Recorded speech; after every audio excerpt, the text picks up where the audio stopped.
have talking computers, but we didn't have yesterday talking cows and talking doors.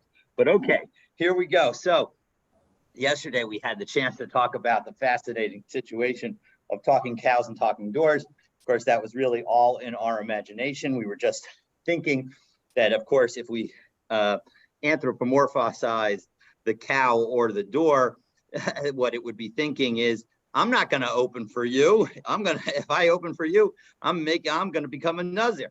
And we said that kind of thought process implied essentially the exact opposite for the person who was saying it. And so that if the door did not open, this was the second of our two understandings, then you would become a Nazir. And Beit Shammai understood that meant that actually it meant that you were going to open the door, not that it would open on its own. And so if it opened on its own, or if the cow got up on its own, so then according to Beit Shammai, you'd become a Nazir. Anyway, so that was the discussion yesterday, but today we continue with the discussion. We continue with the discussion of situations where you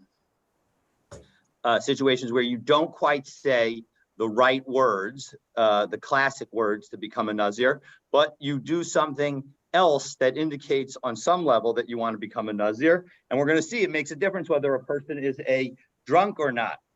So let's take a look. So we're at the top of Yud Aleph Amud Aleph.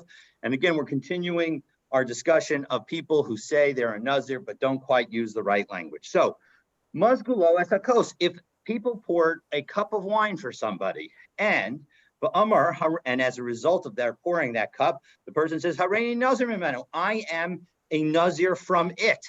So Harei zeh Nazir. Then the person is a Nazir. And so let's take a look at the Rush here. The Rush is, if you have bold headings in the Rush, it's the first bold heading, and it's also highlighted by the Mishnah. And again, the Rush is on the left-hand column, the outer left-hand column of the daf. And so it says, Mazgula takot v'amar hareini nazir mimenu harei zeh nazir. V'afilu Rabbi Shimon. The Rush suggests that this is not only according to the rabbis. Now, remember, the rabbis say that if you say that you are a Nazir from grape seeds or grape skins, etc., that's enough. That's all. You only have to say that you're a Nazir partially. And because you can't be a partial Nazir, the rabbis say that you are a total Nazir. Rabbi Shimon, on the other hand, says, no, you either need to just say, I'm a Nazir, in which case the person would be a Nazir, or you need to say that you're a Nazir that's prohibited from all the prohibitions of Nazirut.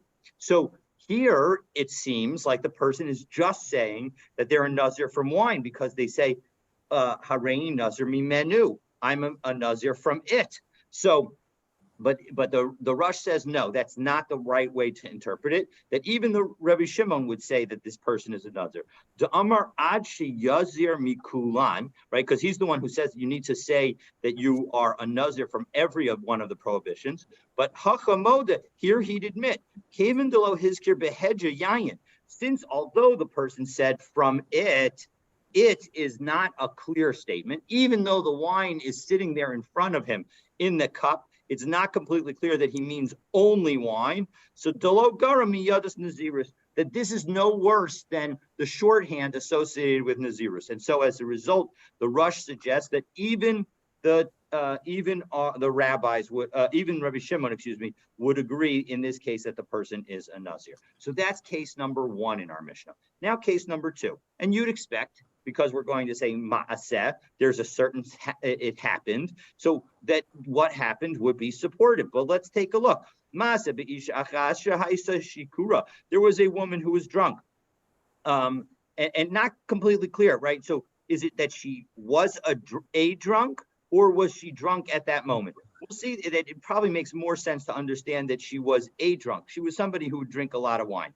Umazgalas akos. And so they poured a cup of wine for her. But Amra, of course, they didn't understand the concept of an alcoholic, and they thought that it seemed like often, as is the case even today, right? Often alcoholics seem to be better, when they have had something to drink for other people, even if it's not necessarily better for themselves. The Amra, and she said back to them, no, Hareini Nazirim Mimenu, I am a Nazira, I am a Nazir from that. And so Amru Chachamim lo niskavnu lo zo ella lomar harehu alai korban. Actually, in this case, she is not considered a Nazir. She's only saying that this item should be for me like a sacrifice. And if we take a look at the Mefarish in the inner column of the daf, Amru Chachamim, Kevan deshikurahi, since she's a drunk, the ain is zakuka l'shtia, and she doesn't, it's not appropriate for her to drink. Nirin hadvarim shelo niskavna zu lekabel aleha nazirut, that she's not trying to actually take on any kind of nazirut. I'm sorry, l'shem nazirut. She's not trying to take on any nazirut. Elomar yaser alai kos zekikarpan. That what she's really trying to say is, I don't want this cup to be permitted to me. I wanted to treat it like a sacrifice. That just as we say in connection with all of Maseches Nedarim, that if you say that something's like a korban to you, so then it is prohibited to you. You're not allowed to derive any benefit from it. And that's what she was trying to do. And she's only trying to prohibit this particular cup, because it may be that she wants a cup of wine in the future, but her goal is to just avoid drinking at this moment.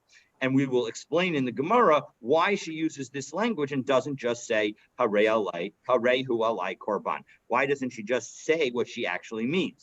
And we'll see the answer to that in the Gemara. And so, yes, does somebody have a question? Okay, so we will pick up now with the Gemara, and the Gemara asks the obvious question. 1 second. In the statement of the first statement of our Mishnah, right? Our first statement of the Mishnah is that if a person says, I'm a Nazir from the cup of wine you poured, so then they are a Nazir. And if the person says, but in the second case, where they actually had to deal with the situation, the person was not a Nazir. So, Maisa Listor, the case comes to contradict. So Amrat Reisha, in the beginning of our Mishnah, what did we say? Hareza Nazir, right? The person is considered a Nazir. V'hadar tani masa be'isha achas, and in the end we say that there's a certain case that happened. Alma b'hai huda asur, and we see that. But in fact, what do we see? That in that situation, she's only prohibited from that particular cup. Hayena achrina shari, but other wine she'd be allowed to have. So chasuri maxara v'hachitani. This is what our Mishnah is supposed to say. Mazgulo esakos v'amar hareini nazar mimenu hareza nazar. The first case is exactly as we have it in our Mishnah, that if in fact somebody pours you a cup and you say that you're going to be a Nazir from it, so then you're a Nazir. But the im shikurhu, if the person, again, it seems like more likely that it was if they were a drunk, meaning if they had a tendency to drink, v'amar hareini nazir mimenu, and the person says that they are a Nazir from it, so enu Nazir, so then they're not considered a Nazir. My taima, what's the reason? Kimanda amar harei like karbanhu. It's as if they said that it's like a sacrifice. And if you say lema hachi, why not just say that you want it to be a sacrifice? Savar, the person who is the one who's speaking, would think maisenli achrina umitzaranli. I don't want people to come up to me and keep asking me whether or not I want another cup. They think that because I'm a drunk, I'm always interested in drinking, and I don't want anything at the moment. And so as a result, I'm just trying to stop them from being annoying to me. So emalahu ha milsa dipsika lahu. And so as a result, I'm going to tell them that basically something that will prevent them from asking any further questions. And indeed, that is exactly the situation where we had in the end of our Mishnah with this specific case that of a drunk woman. So, what? Because if you just say you don't want any more wine, so I might say, oh, you don't want wine right now, but in 30 minutes or 20 minutes or 15 minutes, I'm going to come to you with another cup because you're, a person who is. In fact, let's take a look at Tosos here, Tosos, the second Tosos, the third Tosos on the daf, because I think that touches on this issue exactly. So, and it explains that what the story is. So, Im Shikarhu Hava, this is the last of the wide lines in the top of Tosos. Im Shikarhu Hava Ka'omer Alai Korban. It's like he said that it's on me for a Korban. So, Perish Derek B'nei Adam Lahafsir B'Shikor, that people want to urge a drunk Sheyishteh, that he should drink. And so the point is that if the person is a drunk, so then, if somebody is an alcoholic, so then actually people, because of the misguided understanding and potentially the ramifications for themselves more than the ramifications for the other person, is that when the person is an alcoholic, having them have a little bit of alcohol actually makes them much easier to deal with, and so as a result, they're always going to be interested in getting the person to have something to drink. And so only by saying that the person is like a Nazir will they actually successfully convince people not to ask them again in 5, 10, 15 minutes. The point is that otherwise they're going to get asked again. And that question, especially for somebody who's an alcoholic who's trying not to drink, would be very annoying. And at the moment, Eina Rotza Lishtot, she doesn't want to drink. But Omer Nazir, and so as a result, she says that she's a Nazir. But L'salkam mi'alav, in order to prevent them from bothering her. She'im lo yomer Nazir, because if the person doesn't say that they're a Nazir, Yarei she'yaviu lo kos acher, they'll be afraid that they're going to give them another kos. L'kach Omer Nazir l'salkam l'gamri. They say that they're a Nazir in order to basically end the conversation. But once the person knows that they're a Nazir, so then people aren't going to try and encourage somebody to do a sin. They might encourage somebody to do something that's self-destructive if it's entertaining, or if it's just something that'll help their own preservation. Because again, that seems to be often the case, that people will, somebody who's an alcoholic who is not drunk anything, can be harder to deal with than after having one or two drinks. But when but if the person is not a drunk, well, then there isn't this tendency to try to encourage them to drink. And therefore, if the person says that they're a Nazir, we're going to say that they're a Nazir from the whole thing. And so as a result, we have this one case that sort of explains the whole thing. So I'm not sure that's a perfect answer, but I think that is certainly what the Gemara is thinking about. Obviously, a person could say, no, I don't want anything to drink this evening. But even if the person said that, given the nature of the person and their surroundings, the other people might not believe them, to the extent that, of course, if they said that they are actually a Nazir, well, then, of course, what are you going to do? Now, the real question in my mind here is, why doesn't the person say, oh, I became a Nazir yesterday, or something like that? Now, it would be interesting to know. Maybe that it'll turn out that person is also considered a Nazir if they say, even when it's not true, that they were were a Nazir. I wonder. So the question is there some other statement that doesn't necessarily make them a Nazir at this moment that they could have said? But in any event, so that's the situation. That's the Gemara. And so I'll pause to see if there's any questions, and then we'll move on to the next mission. Okay. So all right, good. So the next Mishnah introduces 3 cases of mistake. Okay, again, all in connection with becoming a Nazir. So again, we had mistaken language. Now we're going to move to mistaken thought. Okay, so let's take a look and see what the mistaken thoughts are.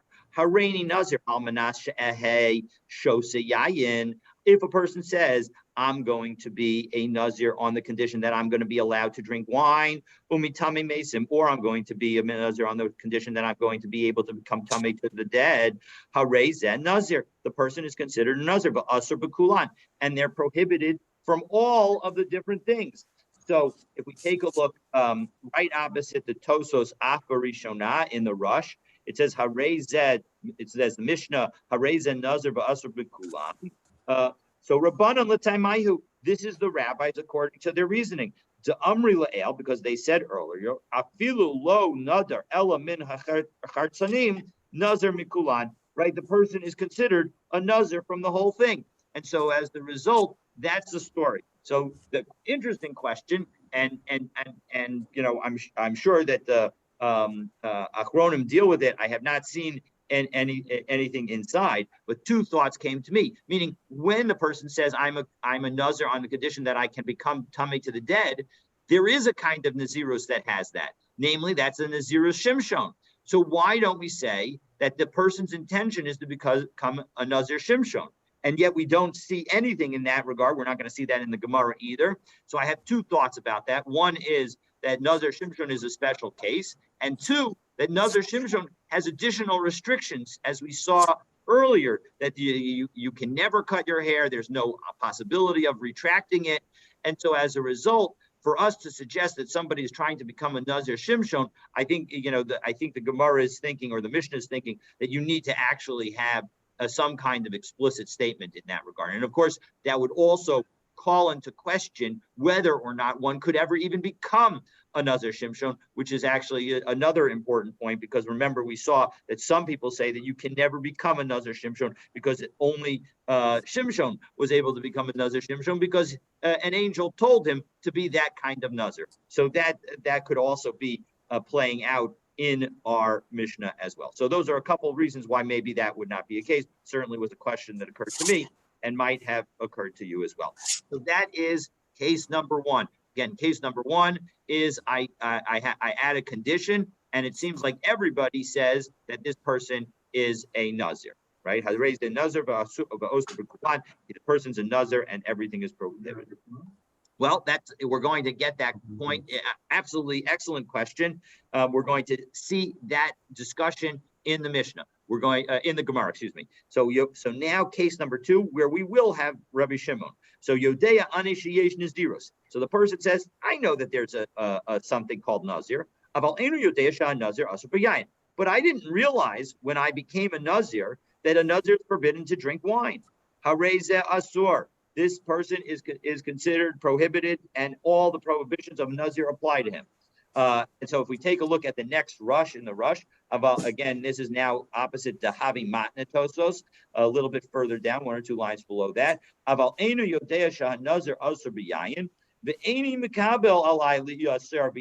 didn't intend to take on a prohibition of wine. That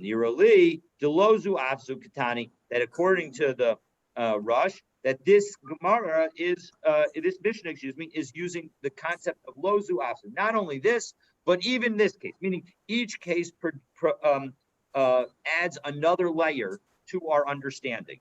The Reisha Shehu Yodaya Nazir Asur B'Yayin. Right? In the first case, the person knows that a Nazir is prohibited to drink wine. Vadai. Vadai Amrinan De'ain Nazir. And so therefore we say absolutely there's no Nazir, there's no partial Nazir. And so therefore he's prohibited to drink for all of the prohibitions. About the Seifa. But now in this case, it's as if the person actually made an honest mistake. Because if he had known that, he wouldn't have accepted. And yet, notwithstanding that, the rabbis say the person is a Nazir. Rabbi Shimon Matzir, but Rabbi Shimon says no. Again, based on the concept that in order to be a Nazir, you need to fully accept all of the prohibitions. So as a result, Rabbi Shimon would say the person's not a Nazir because he didn't realize that the Nazir is also forbidden to drink wine. And again, we will see in the Gemara why it was that Rabbi Shimon didn't type up after the first case. Okay? So now we're ready for the case number 3 in our Mishnah. Okay, so case number 3 in our Mishnah. And case number 3 is the following. Again, he goes back to the first case. He knows that wine is forbidden. But I thought the rabbis would allow me because I'm a special case. Why am I a special case? I need wine to live. I can't live without wine. Or alternatively, in an alternative situation, the whole same kind of facts, except I'm somebody who makes a livelihood by burying the dead. That's how I earn my money. I thought the rabbis would allow me to become tamei mate, and yet they seem not to. So in this situation, the Tanakama says harezem mutter. This person is allowed, meaning that they're not a nazir. The Rabbi Shimon asur, and Rabbi Shimon oser, and Rabbi Shimon says no, he's prohibited. He is a nazir. So now we've got two puzzles from our Mishnah. Puzzle number one in our Mishnah is the fact that Rabbi Shimon didn't comment on case number one. Puzzle number two is that it seems like the positions between case number 2 and 3 are flipped. And so those are the two questions that we are going to deal with in the Gemara. So let's deal with question number 1 in the Gemara. So v'liflog nami Rabbi Shimon Bereisha. Why didn't Rabbi Shimon argue in the first case? Exactly as James asked. We should, it seems like he should argue. So 2 answers.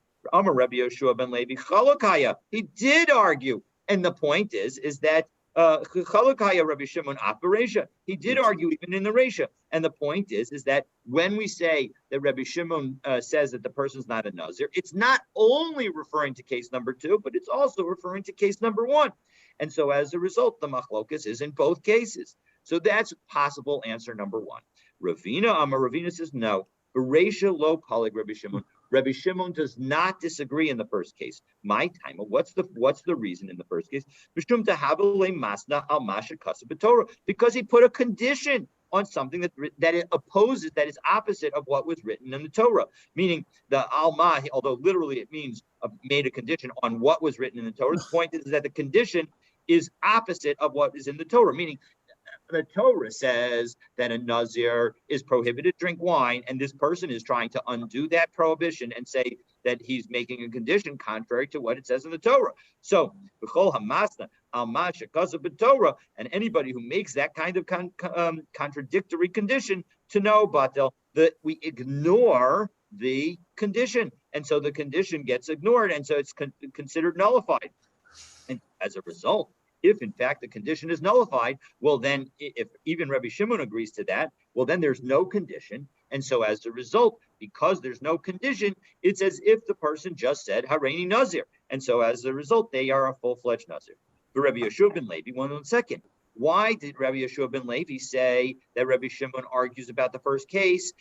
Why isn't it as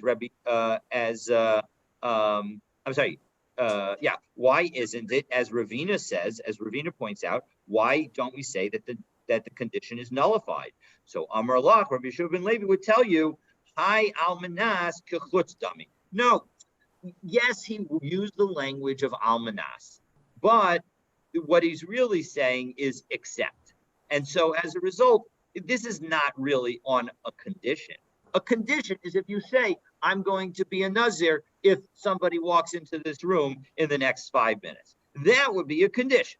If, on the other hand, one just says, I'm a Nazir on the condition that Nazirus doesn't include the prohibition against becoming tamei to the mate, that's not a condition. That's really just an exception. You may have framed it as a condition, but it's really an exception. And so as a result, because it's an exception, it does apply, or at least it theoretically could apply.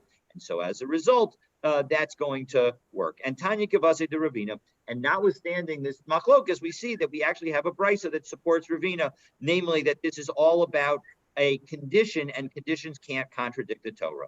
Because what does it say? So Amar, if somebody says, Hareini Nazir almanas hey shosa yayin, just as we, I'm going to be a Nazir on the condition that I'm allowed to drink wine, umitami mesim, or lamesim, or I'm going to be allowed to, become tamei to the dead.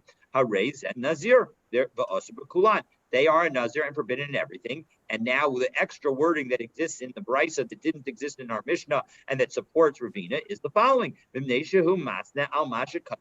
because you are making a contrary condition to what it says in the Torah.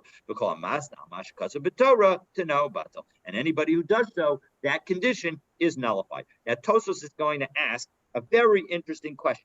So let's jump into the Tosos. It's the Tosos Dahavi Masna. It's the 1, 2, 3, 4, 5, 5th Tosos from the end of the page, and there's 1, 2, 3, 4, 5, 6, 7, 8, 8 Tosos down the page.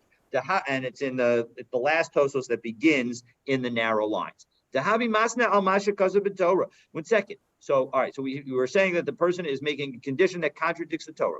Dekisha Amar Hareini Nazir Chayel Alav Nazirut. That just saying the words that I am a Nazir is enough for the Nazirut to take effect.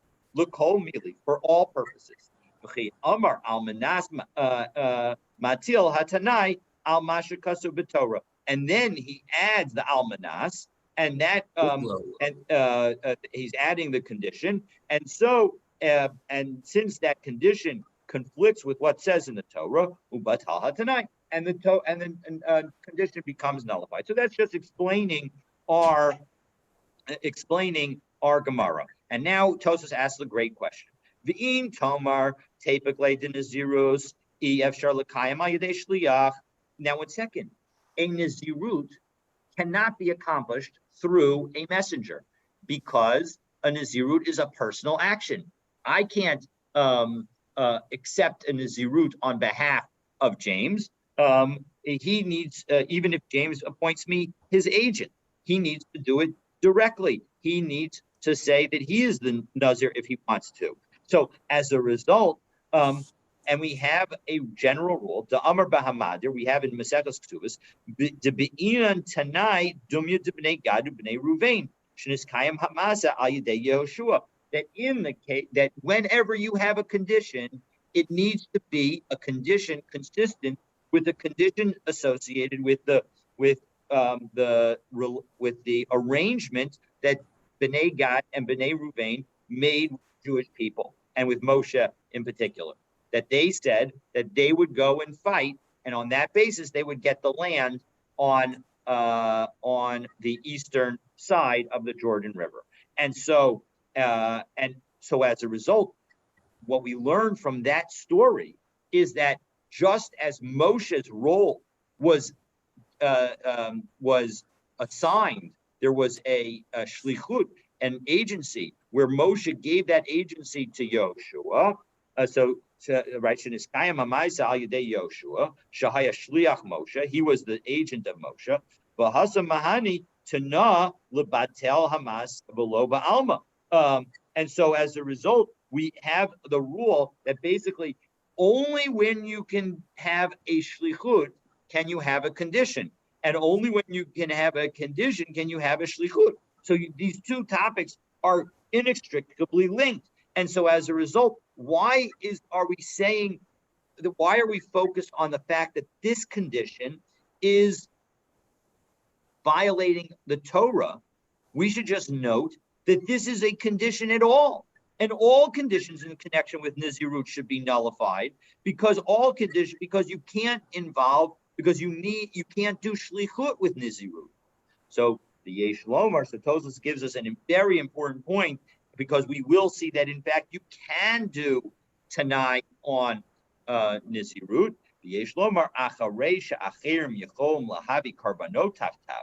Because somebody is allowed to bring the sacrifices that a Nazir is obligated to bring.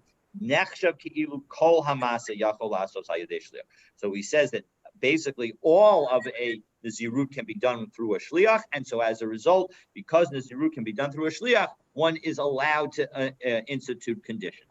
So even though one might have thought that conditions should not apply to Nazirut generally, this Tosfos highlights that actually, no, we allow conditions, and that's why. So that's an important point for us knowing going forward. But in any event, the bottom line is we've now explained two versions of the story with respect to Rabbi Shimon and case number one. One possibility, according to Rabbi Yoshua ben Levi, it is Rabbi Shimon actually does disagree in case number one. And according to Ravina, no, he doesn't disagree in case number one, but rather he agrees with the general principle that a condition that contradicts the Torah, and we're going to consider this a condition and not an exception, is going to violate the Torah. And so as a result, Rabbi Shimon would agree that even in that case, he's prohibited. So now we go to the second case in the second question that we came away with our Mishnah. Yodea anisha nazir asur b'yayin. A person says that they know that nazir is prohibited with wine, but he thought, as it continues, we're not going to quote that language, but he thought that that the rabbis would let him out of that particular aspect of the prohibition. Now, again, and then we saw that the Tanakama says mutter, and Rabbi Shimon says asur. So v'ha'amar reisha asur.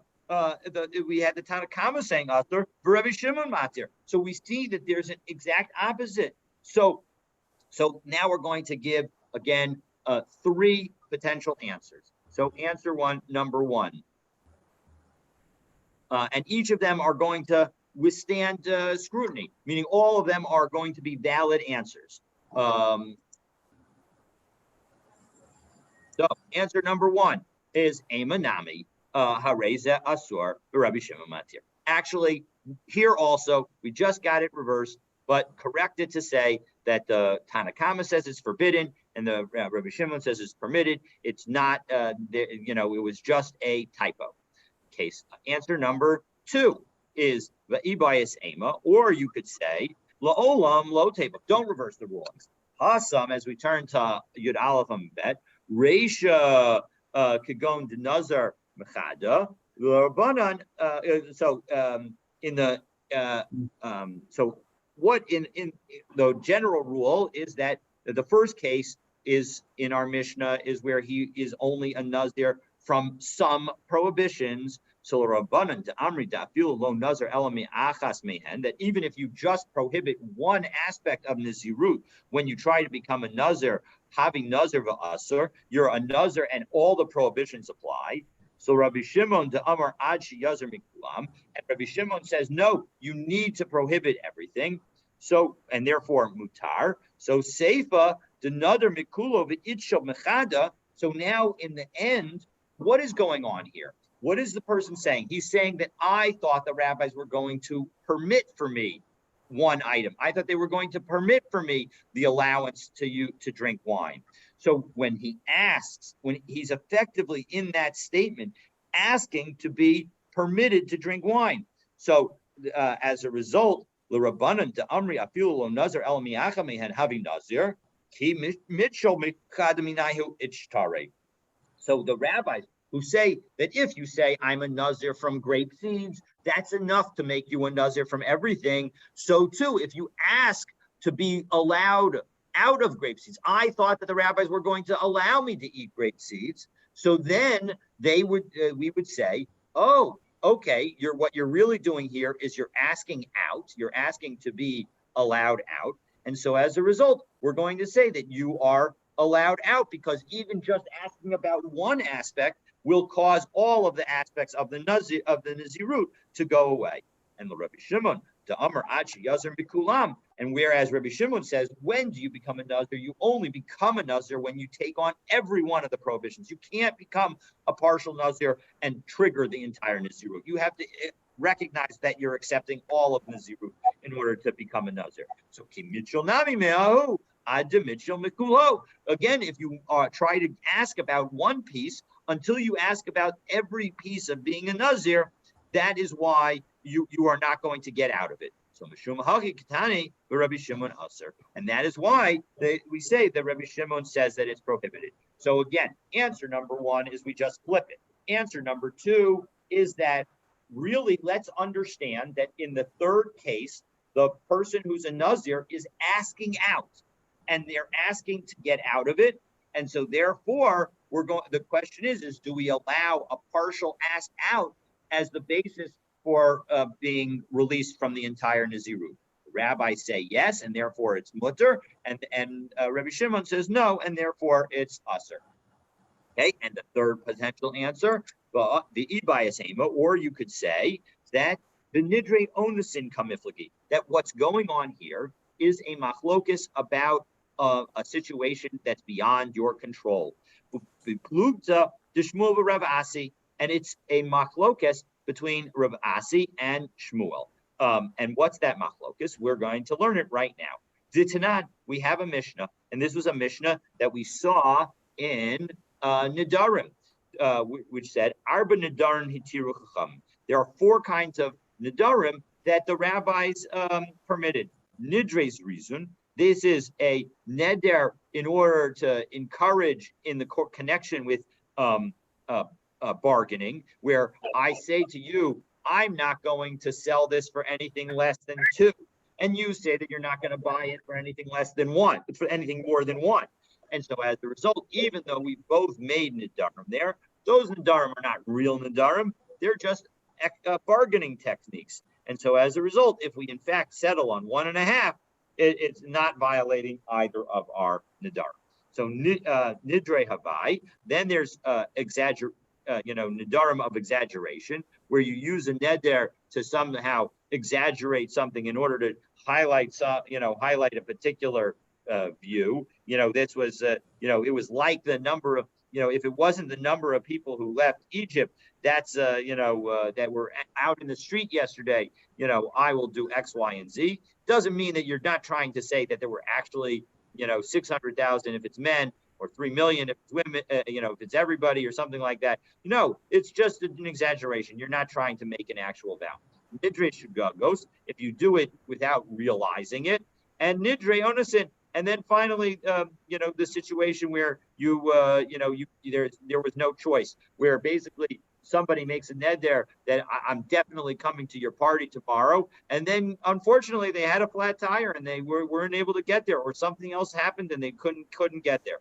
So we'll say that was beyond their control, and so we're not going to say that that's a true neder. But Amar Rav Yehuda, Amar Rav Asi. So Rav Yehuda said in the name of Rav Asi, this is the Rav Asi position, Arba Nidarim Halalu Tzrikin She'ela, that notwithstanding the fact that the Mishnah said that they're all permitted, that we say that the rabbis permitted them, that the rabbis said that it's not really a neder, we say She'ela l'chacham, that you actually have to ask a chacham about these in order to be allowed out.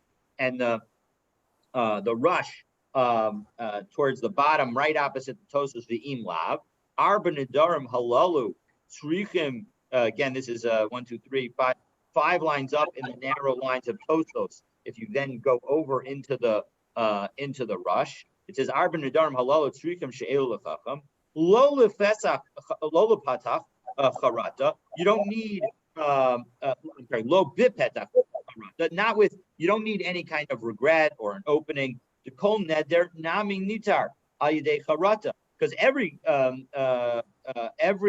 kind of vow can be undone through regret. As we actually hold. El avagav delo nedarim ninu, even though these are really not a neder at all. Sarich leilech lechacham v'yatir lo shelo yakil rasho b'nedarim. That we say over there in Maseches Nedarim that we're going to say that you, according to Rav Asi, you need to go to a chacham in order so that we don't become too lenient in connection with Nedarim. Must listen nami anasu, and in our Mishnah the person is an anus. She'enu yachol l'chayot below yain. He can't live without wine. V'shalolu tami l'mesim, and he can't live without becoming tami l'mesim. These, obviously the point is that one might have read our Mishnah as being somewhat exaggerated, but clearly the Rush is interpreting it and understanding it literally, that these actions, whether it's drinking wine or becoming tummy lamed, are actually truly necessary for the person to continue living. And so as a result, we're going to say, but although you need to, although they're really not true nedarim, you need to go to a chacham, and until you do so, you are still covered by the prohibition. So Rav Asi would say that you're covered by the prohibition until you go to a chacham. And when Rav Yehuda said this teaching in front of Shmuel, Amrli, he told me, so now we're going to get Shmuel's position. Tana Katani Hitiru Chachamim, our Mishnah teaches us that the Chachamim permitted it, and you're going to say that you need to go ask a Chacham? No, that's ridiculous. Of course, you're totally permitted. There's no need. And so, according to Shmuel, so Rabbanan Sabri Kishmuel, the rabbis would hold like Shmuel, namely that the person is totally mutter, and as a result, there's no requirement to do anything, and they're not covered by any obligations of Nazirut. Rabbi Shimon Ravasi, and Rabbi Shimon would hold like Ravasi, namely that because the person has to go to a chacham in order to finish the undoing and the nullification of the vow. Until he does so, he has to act as if he's a Nazir, even though everybody would actually agree that he's not really Nazir from the code. All right, so now we've gotten three answers. So again, answer number one, just reverse. Answer number two is, keep them as they are, but we're talking about asking to have it undone. And answer number three is we're talking about unavoidable vows, and we've got a debate between Shmuel and Ravasi. Okay, so now we go to the next Mishnah. Harein Nazir v'alai l'galeach Nazir. I am a Nazir, and I am committed to shave another Nazir. Now, what does that mean to shave another Nazir? Let's take a look at the Mefarish, which is on the inner column where Rashi would be ordinarily. And again, some people say that this is Rashi, but it doesn't seem to be. Amar Hareini Nazir, the first Rashi in the Mishnah, Amar Hareini Nazir v'alai l'galeach Nazir.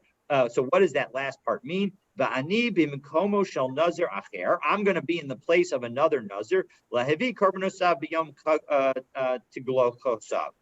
That on the day that he becomes shaved, I'm going to take on the obligation to bring his sacrifices. So when we say that he's going to shave somebody, and I'll use that shorthand as we go through this Mishnah and Gemara, what we really mean is to bring the korban on his behalf. And so back into the Mishnah, and we say that the friend hears the first guy saying this, that he's going to become a Nazir and offer to bring the sacrifices for somebody else. He's going to shave another Nazir, and the other person says, "Ani v'alai l'galeach Nazir, me too, and I'm going to also shave another Nazir." So if these guys are clever, if they're smart, they should realize that although they have obligations, they can handle the obligations for each other. And so each one can bring the korban for the other, and they only have to end up bringing one set of korbanos. However, if they're not too smart, well then megalchen nazirim acherim. They're going to need to not only bring their own korbanos, but they're going to need to bring korbanos for somebody else. So the Gemara is now going to ask a very interesting question. What happens if the person just says, "and I"? Meaning if they just say "va'ani." So let's take a look. What happens if the person just says "va'ani"? Do we say that the fact that the person's taking on the same thing as the first person, is he taking on the entire statement? Or is he taking only on part of it? And if you say that it's just taking on part of it, is he taking on the first part or the second part? So we're going to try it. We're going to prove that in fact he's only taking on part and he's only taking on the first part. So let's see how we do that. Tashma Nazir. In our case, in our Mishnah, it says that the person is taking. It says "and I," and he adds that he's going to shave the other guy, shave another Nazir. And if they're smart, they'll shave each other. So in that case, we have a situation where the person says "ani" and "alai." So Shema Mina va'ani apalgei d'dibura. In that situation, it's clear that the va'ani is only going on half. So as a result, must be va'ani alone would also go on half. So Amrei ein apalgei d'dibura mashma. So fine, all right. You've now said that in fact it goes on half. So miu aresha or sefa. So is it going on the first half or the second half? So mina. So we can just say that again from the same thing. We can prove it. From the fact that it says alai legaleach shma mina va'ani al tchilas dibura mashma. It has to be that the ani is going on the first half. So we've proven it. So of course that's not the greatest proof, and indeed the Gemara comes back pointing that out. So Amr le Rav Huna. Raid the Rav Yoshua la Rabba. So Rav Hunas asked Rabba, how can you prove that? Maybe ani goes on the entire thing. The imashum va'alai. And if you want to try and prove something from the fact that our Mishnah referenced va'alai, my kamar va'alai. How do you know that? Baha milsa. How do you know that maybe he's just adding it unnecessarily? So because if you say that anytime you add the alai, you're not adding something unnecessarily, Well, what about in the next Mishnah, the Katani Seifa? Although Seifa usually means the end of the Mishnah, here we're talking about, it might be that this is really was taught originally as a one long Mishnah, but it's really in our Gemara, it's listed as the next Mishnah, which is going to be on Yud Bet Amabet. So Hareya Nazir. If I say that I'm going to take on shaving half of a Nazir, and if it says, and it's on me, and I'm going to also shave half a Nazir, there's only one obligation. The person only had the obligation of shaving half a Nazir. So and it's upon me, there can only be one thing that both of them are talking about. Elamai Kamar Alai. So what's the purpose of the Alai? Vaha Milsa. So it's only to try and emphasize things. So Hachinami Kamar Alai Vaha Milsa. So we could say that here too. In the first case, in our case of our Mishnah, when it says Alai, he's just trying to emphasize, and really the entire Va'ani goes on the entire statement. Rava said back, no, Haki Hashda, those cases are not comparable, because if you say that in our Mishnah the usage of alai was necessary, well, seifa lo tzricha, and then in the next Mishnah it was not necessary because you only had one statement, and so of course Ani has to go on the only statement made. Well, tani seifa de lo tzricha mishum reishin tzricha. Well, then it makes sense, because yes, we didn't really need to add the words va'alai in the Mishnah on Yud Bet Amabet, but we add it because we want to parallel the language of our Mishnah on Yud Aleph Amabet. But on the other hand, Elai Amrat Reisha Lo Tzricha, if you in fact say that it wasn't necessary, the alai wasn't necessary in our Mishnah, and stay below Tzricha, and it wasn't necessary in the second Mishnah either, Tani Reisha Delo Tzricha, but Tani Seifa Delo Tzricha, would a Mishnah ever teach an additional language when not in the first part and not in the second part it is completely unnecessary? Of course not. And so in the end, what we're saying is the following: our Mishnah doesn't use unnecessary language. And so as a result, if you say v'ani to somebody, the v'ani is going to go on the first thing that they said. And so if you want to go on all aspects of what they said, you're going to need to add the alai just to parallel the same thing that the first person did. And so as a result, we've answered the question of what happens if you say va'ani. You don't go on the entire thing, you go on just part of it, and we'll pick up, God willing, tomorrow with an aside that discusses a fascinating case. What happens if a person sends out an agent to marry any woman? He says, listen, I just need to get married. Maybe it's to become an American citizen or something like that. Anyway, the point that he needs to get married. So he says to the agent, marry anybody. And then the agent drops dead, and we have no idea whether he was successful in marrying anyone. What happens to the guy? Is he potentially married to everyone in the world? And does that mean that he can't marry anyone now? So we'll see that story, God willing, tomorrow. Shabbat shalom. Shabbat shalom. Shabbat shalom. Yashakar. The classic case of Rabbi Shimon, the question for those on the screen is, what's the classic case of Rabbi Shimon disagreeing with the rabbis? And the classic case is, I say I'm a Nazir just from grape skins or something like that. I'm Nazir just from grape seeds. So I'm trying to, according to the rabbis, I'm trying to become a Nazir that's only on one of the prohibitions. No, because I didn't say on the condition. I used direct language. I am a Nazir from grape seeds.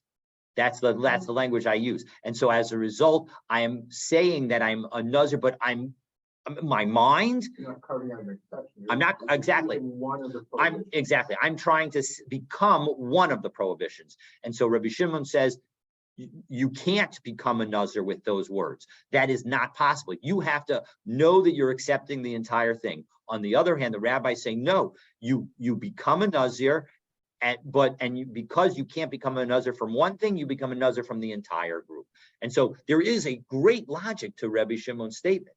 right? Because it makes a lot of sense that you shouldn't become a Nazir, if you try to become a Nazir just from one of the prohibitions. So that is the key statement of what Rabbi Shimon is saying, and that's the key, the machlokas, and the implication of that we're seeing in our Mishnah here.